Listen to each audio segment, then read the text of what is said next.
and welcome to the ICT Pulse podcast. I'm Michelle Marius, your host and the editor and publisher of ICT Pulse, the online platform where we discuss ICT issues from a Caribbean perspective. Today we'll be discussing the concept of 21st century government, a relatively new term in the region that speaks to a goal Caribbean countries should be striving to achieve. But how is it different from EGovernment, which countries have been pursuing for the last 10 to 15 years? And why should Caribbean countries be moving towards 21st century government? To answer these questions and more, we're delighted to have Bernadette Lewis, the Secretary General of the Caribbean Telecommunications Union, CTU. The CTU is an institution of the Caribbean community, CARICOM, which focuses on telecommunications and ICT. A major initiative it has been actively promoting across the region is for Caribbean countries to realize 21st century government. So in addition to that initiative, we'll be discussing the role and work of the CTU along with some of the other projects and programs it has been implementing in the region. Enjoy. SG, welcome. Thank you very much, Michelle. It's my pleasure to be joining you in this discourse. Okay, so SG, let's just jump right into it. Let's talk about 21st century government. Over the past several months, the CTU has been actively encouraging Caribbean countries to embrace 21st century government. Recognizing that there are so many other ICT initiatives that countries could be pursuing, why has the CTU decided to focus on promoting 21st century government? Well, first and foremost, it was the mandate of our General Conference of Ministers, which met in October last year in the Bahamas. The CTU had put forward the principles for 21st century government. And it recognizes that for governments to enhance its economic competitiveness, it must be able to foster an environment of collaboration with the business sector and promote innovation and sustainable development. And this will require government services to be efficient and effective so that things happen in real time. And a single transaction or interaction with the government doesn't take days or months or years. And we put forward the principle of 21st century government that is fit for purpose in the 21st century, a government that leverages the potential of ICT to deliver its services to its citizens and clients efficiently. We put these principles forward to the General Conference of Ministers in 2017. They accepted it, the principles, and they said that the focus of the CTU from this time forward should be creating or establishing 21st century Caribbean governments. And that is why our thrust, yes, there are many initiatives, but we also believe that the governments must be early adopters of technology and must use the technology effectively in serving its citizens. And since our primary members, that is the CTU's primary members, are governments of the region, this is where we will start.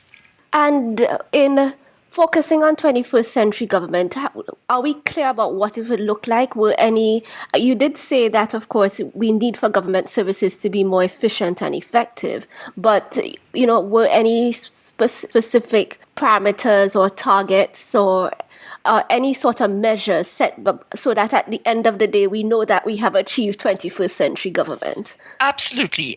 We have actually, the CTU published a booklet called Towards 21st Century Government, which outlines the principles and gives a roadmap of how governments can in fact transform themselves into 21st century government. And some of the areas that we are looking at is all government information should be available digitally. There should be secure, accessible, duplicated repositories on and off country for all of the government information. The government's infrastructure must be modern, wide area networks based on internet protocol, and information must be well defined. It must be integrable and accessible across all government ministries and agencies. It's going to require business process re-engineering. There must be business continuity plans in place. Such governments must use the data analytical tools. Open data sets is another feature. One-stop shop and other channels for service delivery should be available to the citizens. And a 21st century government must use the technology also to bring their citizens closer to them, so that citizens have the facilities and the tools to participate in the work of the government. That, and this is the vision. These are some of the features that a 21st century government would be characterized by. Quite impressive. But I'm sure that as much as the Council of Ministers for the CTU has directed that this should be the mandate of the organization going forward, and the CTU, the Council of Ministers are made up of ministers of government across the region. I'm sure that they themselves, and certainly from your own experience and your interaction with them, would begin to have an idea of some of the challenges that the countries are going to most likely experience in realizing 21st century government. What might be some of those challenges and concerns? Right. Let me just start by saying that the migration to a 21st century government, it's a fairly complex undertaking. It's not just about the technology, the use of the technology. Of course, I've mentioned the business process re-engineering, but it also takes people as well. And that is a major factor.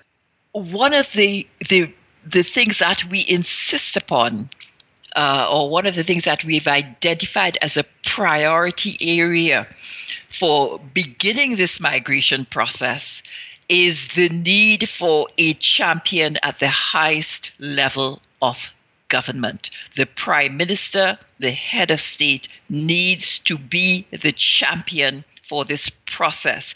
And yes, our ministers, our ICT ministers, would recognize that it would be very difficult for them to drive the process, because as you know, and we've seen it across the board, in any government, there's a certain interministerial rivalry.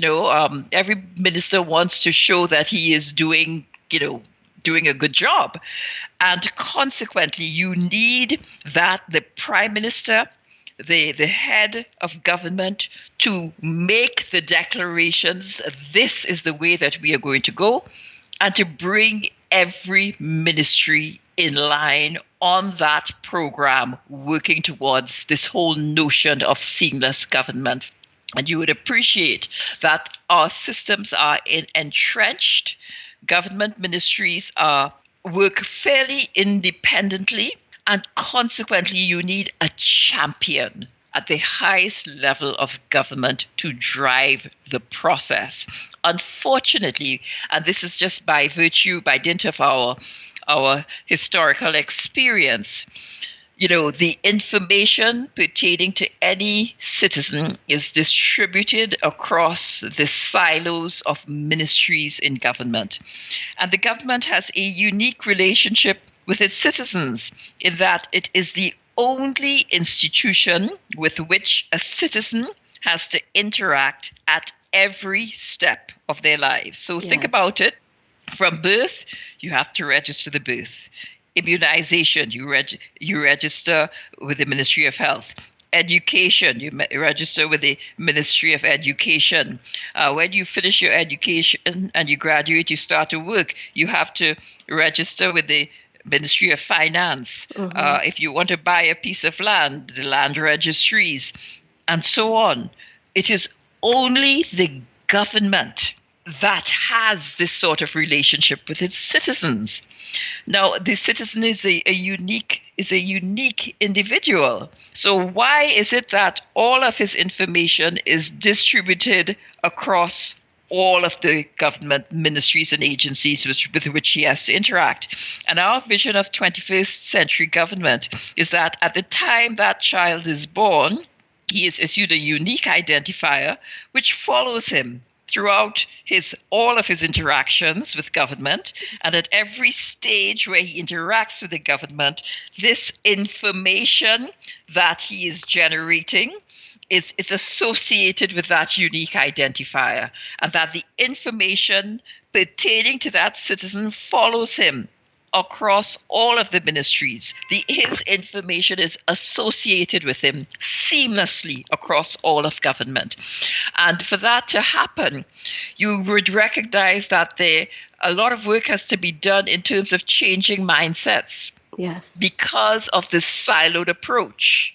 Yes, that has been existing for forever. So there's a lot of work that has to be done in just changing mindsets. And that is why we believe that our greatest challenge is that of having the head of government take responsibility for driving that process. Understood. When I posed the question and was thinking about it, I was probably more focusing on government saying, oh, well, they don't have the money, and that being the major stumbling block. But as you rightfully said, that it is changing the mindsets, because clearly if you cannot get the ministers, the technocrats, etc., to buy in to what one wants to achieve, then you're almost fighting a losing battle, and the money can then be wasted. Absolutely. Absolutely. And the thing about it is we've been talking about e-government for at least 20 years. Yes. And what has been happening is there are a lot of e-government initiatives that are being pursued, but on a ministry by ministry basis. Yes. So the Ministry of Finance has its own e-government information or system or service. Education has its own. Health has its own. So this siloed approach persists. So if I, as a citizen, need to do a transaction with one ministry, I still have to go to all the other ministries and collect all the other information that is scattered all across government to bring it to this particular ministry with which I am about to do a transaction. And this is a time-consuming, inefficient way of doing business. And 21st century seeks to establish those platforms that would allow the silos of the ministries and agencies to integrate at the level of the information. And this is very important. I mean, when you think about it, our systems of government have been optimized for a paper environment. Yes. Yes? Mm-hmm. I'm sure you still fill out forms in triplicate. Yes. Yes. And the pink form goes here and the green form goes there. Mm-hmm. Right? And these things require someone to manually take that form and to wherever it's supposed to go.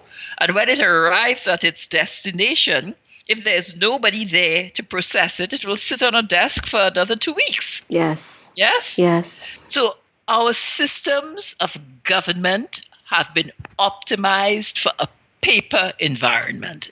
We are in the digital age, and it is imperative now that we optimize government's processes for the digital age. Mm-hmm. And that is why I said earlier, one of the features is that all of government's information must be digitized. Yes. When you think of, the whole issue of resilience and the 2017 hurricane season that devastated so many of our countries, government, those paper records disappeared. Yes. How do you recover from that? So one of the aspects of 21st century government is all government information is available digitally. And not just that, it is stored in duplicated repositories on and off site or off country. Yes. So that if you do have a catastrophic a disaster or a hurricane or whatever it is, you can recover government information, right? And when I talk about the information, it's not just about its citizens. It's about the government's assets, the installations, infrastructure. Everything about the government must be digitized. Yes? Yes. And this is one of the features of 21st century government. It allows the government to recover in the instances where you have these disasters, right? The government information is still intact. And as I said, our systems of government or processes are based on a paper environment. Why are we continuing with those processes in the digital age? And they may have worked well 200 years ago because that is all there was. We cannot operate in a globalized environment where information and communication technologies are just transforming every sphere of endeavor. It's dismantling the traditional frameworks that governed how we lived and worked. We cannot continue with these systems that have been optimized for the paper environment. And that is why we feel very strongly, I think that is why our ministers feel very strongly that this is the way we have to go. And I always like to use, you see, the world is moving ahead and they're not going to be asking, well, do you all use computers or do you use information in this way? No. It's just going to happen. And the example I always love to use is when the United States introduced online applications for visas. They didn't ask anybody whether they had a computer or whether they were computer literate or if they knew. They didn't know how to go online. They didn't ask. And that is what's happening in the world. We live in a world where financial transactions are happening instantaneously. And a microsecond makes the difference between a gain or a loss, right? How is a government going to compete or participate in such an environment if its processes are archaic and incompatible with the current scheme of things? Definitely. So let's step back. You briefly mentioned about the Council of Ministers of the CTU, but probably let's just briefly explain what the CTU is and why such an organization needed in the region. Well, the Caribbean Telecommunications Union, it is an institution of CARICOM.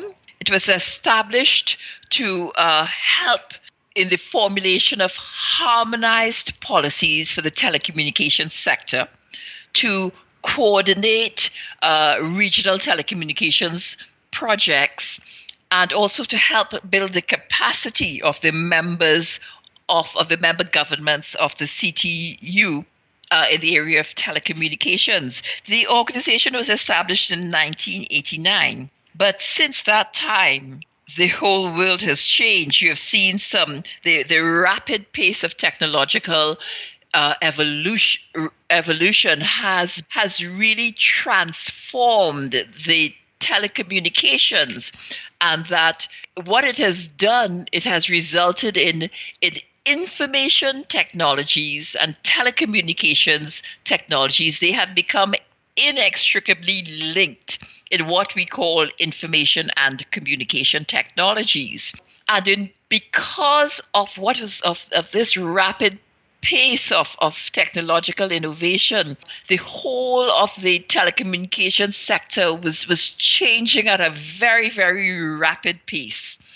And in response to these phenomenal changes, the CTU in 2004, we had to reconsider and transform itself to be relevant in this age of rapid change. And so in 2004, we expanded the mandate of the CTU to look at information and communication technologies, and recognizing that information and communication technologies was really transforming how governments and the private sector, how they needed to work more closely.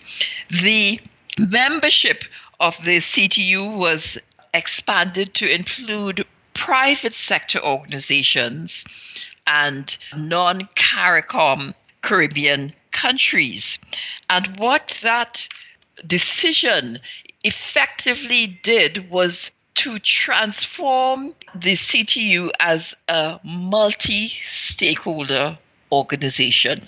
And I think this was a critical move for the time, because more and more we are seeing the need to engage not just government agencies, but the private sector. And the goal of the CTU now is to foster ICT-enabled development.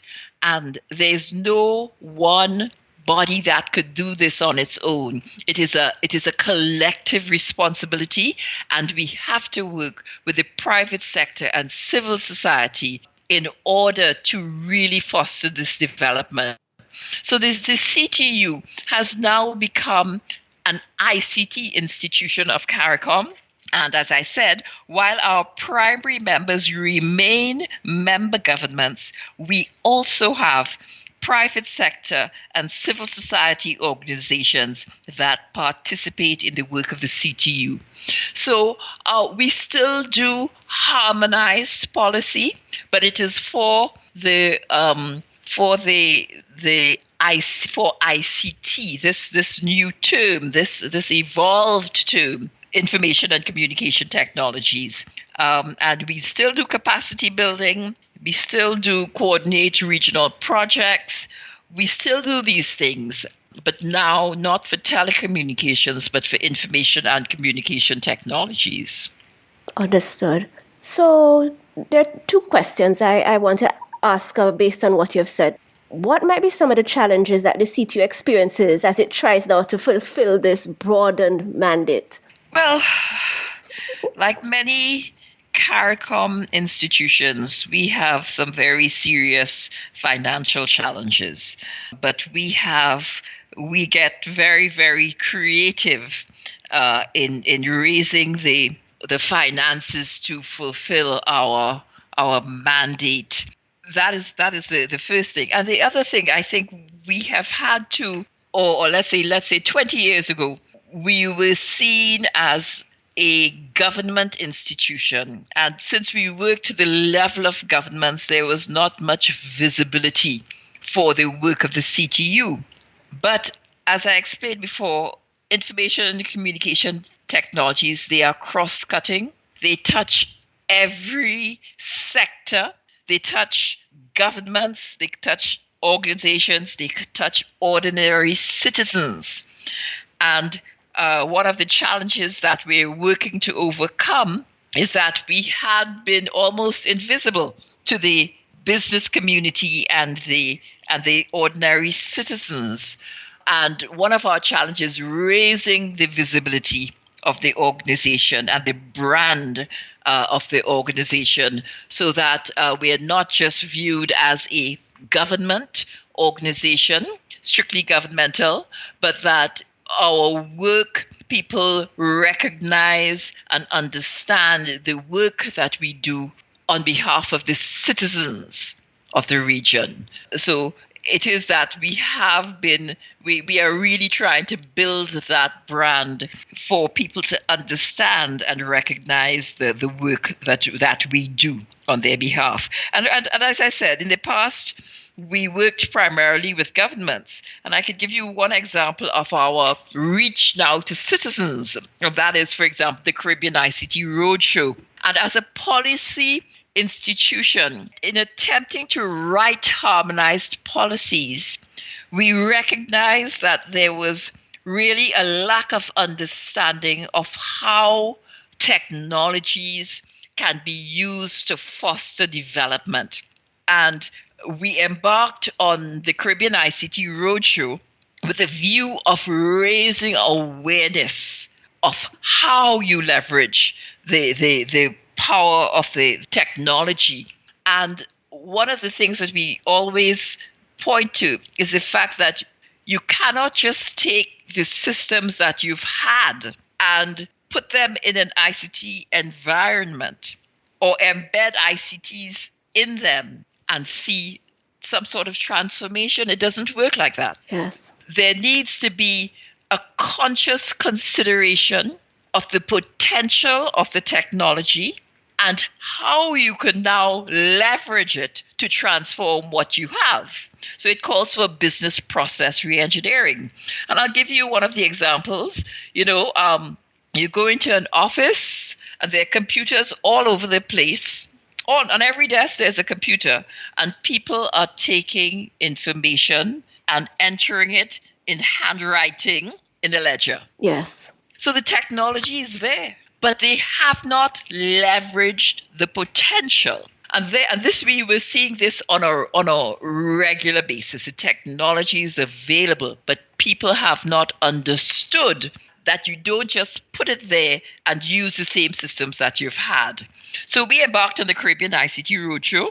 The roadshow seeks to expose the broadest cross-section of the national community to information and communication technologies and to explain how you leverage the potential of the technology. And the roadshow, it dealt with the government, it dealt with the private sector, it dealt with the man on the street, it dealt with children, it dealt with parents, because there is a whole other side of the technology that parents need to be aware of, that parents have to understand how to parent the children in the digital age. Yes. Yes. So and what I should say is no two roadshows were the same. Every roadshow was uniquely crafted for the country it visited, because across the region, different countries are at different stages of development. The level of sophistication in the use of ICT changes from country to country. The needs at from the level of the government down to the man in the street, it changes from country to country. So that every roadshow was crafted for the country it was visiting. So we have had outreaches to fisherfolk, to farmers, to small businesses, just broad. We try to reach all of the society and to help build that understanding that when you're using ICTs, you need to innovate. And the roadshow has now visited 19 Caribbean countries. Yes. And we've done 24 roadshows, because some countries we've done repeat visits, because it certainly made a difference. This is an important initiative of the CTU to get out there and meet ordinary people. And that's what the roadshow seeks to do. And that is one of our attempts to raise the visibility of the work of the CTU.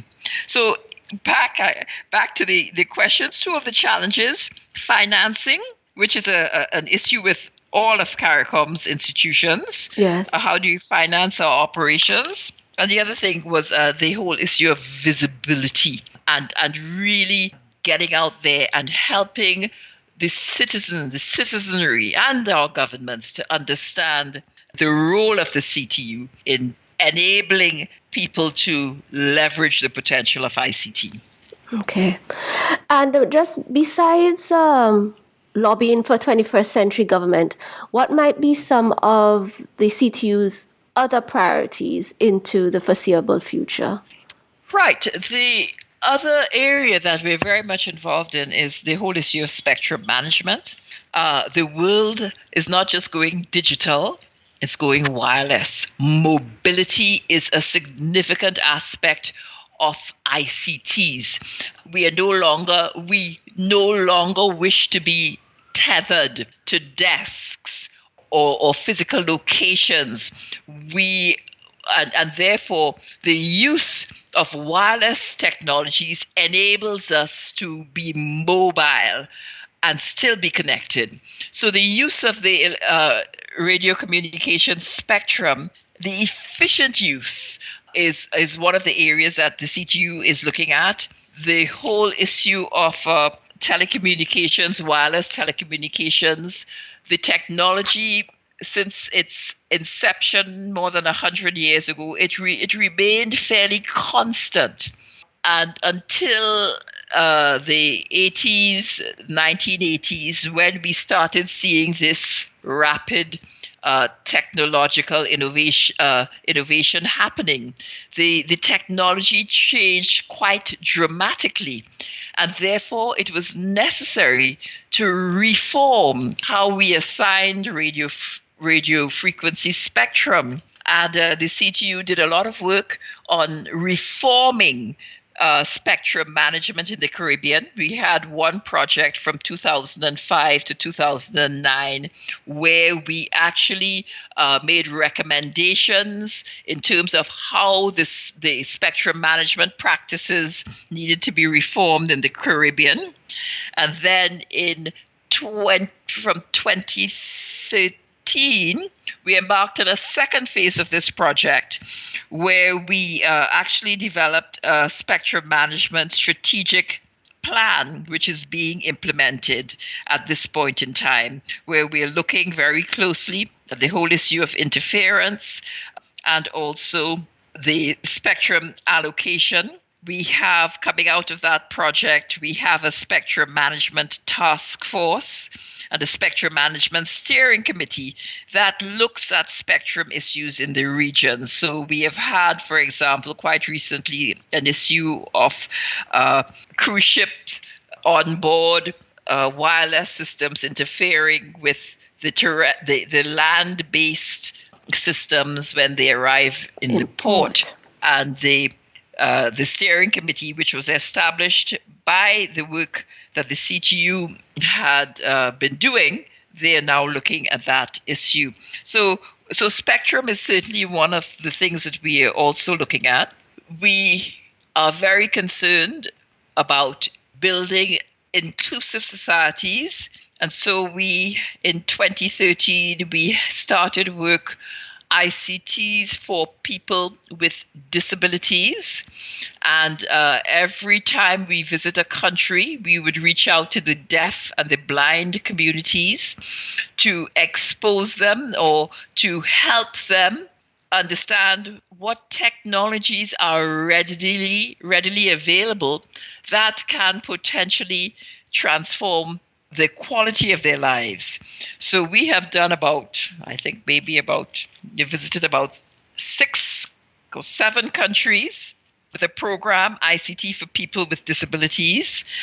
We are at the point of launching a video relay service for the deaf and the blind, and that would help people with these disabilities to communicate via the internet and occasionally using an agent to help them. So we're very much involved in the people with disabilities space, and we're very excited about it. The response has been very good. And of course, we support our governments. We have written a number of ICT policies for our governments, and we're very happy to note that they have been implemented, because I think what we saw happening in the past is that many governments got consultants to write national ICT policies and plans, and they were not rooted in the circumstances on the ground, and therefore they were not implementable. Right, and we've seen too many examples of ICT policies and plans just collecting dust because they are not implementable. Yes, they're wonderful, wonderful plans, Some of them have everything but the kitchen sink, but they could never be implemented because they're not grounded in the reality of what's happening on the ground. And of course, we provide technical advice to our members. We do, when issues arise, they can turn to us and we provide expert advice. We serve as a watchdog to an industry watch. So we would look at the technology as it evolves and advise our members in terms of the implications of these evolving technologies for policy, legislation, regulations, and of course, how those technologies can foster national development. So those are some of the other things we're involved in. Excellent. And as we begin to wind down now this interview, I wanted to know, what has it been like being the Secretary General? You've been Secretary General for about 15 years, and I note myself how the organization has evolved. But from your perspective, what has it been like? It's very difficult running an organization without finances, right? But that impediment, it causes us to be very, very creative. It's been a very exciting journey because the pace of the innovation, technological innovation, it is absolutely dizzying. And, when I first joined early in my career, when you planned for a telecommunications project, you were looking at a 25-year sort of life cycle. Now it's 2 and 3 years because the technology is moving so rapidly. As I said, it's been very good to see the technology, the investment in the technology, but I am concerned that we're not seeing a commensurate level of transformation arising from those investments. It's been an exciting journey. And I think for me, I could say I've been blessed with an excellent set of complement of staff. And we're still doing this because our hearts are for the region. Our hearts are to see this region benefit and develop as a result of effective use of information and communication technologies. So we enjoy what we do, but we really would like to see greater transformation coming about in the sector. Okay. And what do you think has been your greatest achievement so far at the CTU? Keeping it going. Actually, I was hired to revitalize the organization because it actually had stopped functioning. Yes, I remember. Around 2000. So it has been a great joy to see the organization grow, and the confidence of the members of the governments has grown in the organization. One of the things that gives me great joy is the fact that the Caribbean has the longest standing internet governance forum in the world. We are the only region, I think we are probably still the only region with a policy framework for Caribbean internet governance. Yes. And more than that, the framework is actually being implemented. So when we started out, for example, there were no internet exchange points. Now we have about 14 in the Caribbean, all as a direct result of the work of the CTU and the implementation of that internet governance policy framework. So those two things have made me very happy. Excellent. And are there any specific goals that you'd still like to achieve? I think all I would really like to see happening is that 21st century government gets traction. Yes. And we start seeing the adoption of 21st century government across the region. As I had mentioned earlier, we really believe that governments must be early adopters of the technology. And if the governments could transform their operations, their interactions with the citizens through the effective use of information and communication technologies, we really believe that will catalyze a whole process of widespread adoption of ICTs. Because could you imagine, once your citizens become comfortable using the technology to engage with the governments, to do transactions with the governments. Now they're going to be looking at other aspects. Well, what else can I do with this technology? And once they're comfortable using the government services, they will be comfortable enough to explore how the technology could help them also transform what they do. So, and like the US visa issue, yes, right? Nobody asked, but when they were forced to do it, nobody's grumbling, nobody's complaining. Yes? Indeed. And we see that the government really has to make effective use of the technology. This is going to catalyze a whole process because, too, when you look at the private sector, in some of the countries where you talk to the private sector, they will say, well, we waited on the government. Why should I do this if the government is this and so on and so forth? It is going to catalyze a process of transformation.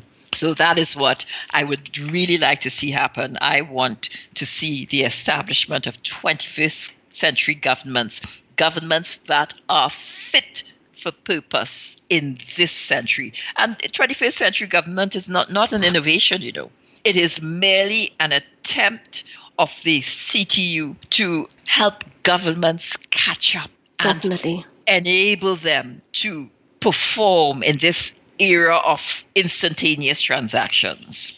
Thank you so much, SG. This has been truly a pleasure to sit and talk with you today. Your energy, and I know how hard you work because we are having this interview early in the morning. Most people have not even gotten to work as yet, and you have been up and working already for the day. And I'm just really grateful that you have been able to just give us a sense as to what's going on with the CTU, but more importantly, begin to highlight the whole essence of 21st century government and what the CTU is hoping that the governments across the region will achieve, and that they will put the necessary effort and attention on getting this important initiative off the ground. Great. Thank you very much, Michelle. It's really been my pleasure. I do appreciate the opportunity to help raise awareness of the need for transformation in government.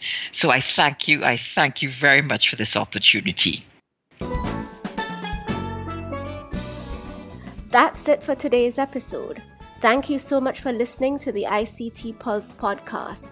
You can find links to some of the things we talked about on our website, ict-pulse.com. If you like this episode, please show your support by leaving us a review on iTunes, as it will help others find the show. You can email us at info@ict-pulse.com or drop us a note on our Facebook page, facebook.com/ICTPulse, or via Twitter @ICTPulse. We hope you'll join us again for our next episode. Take care.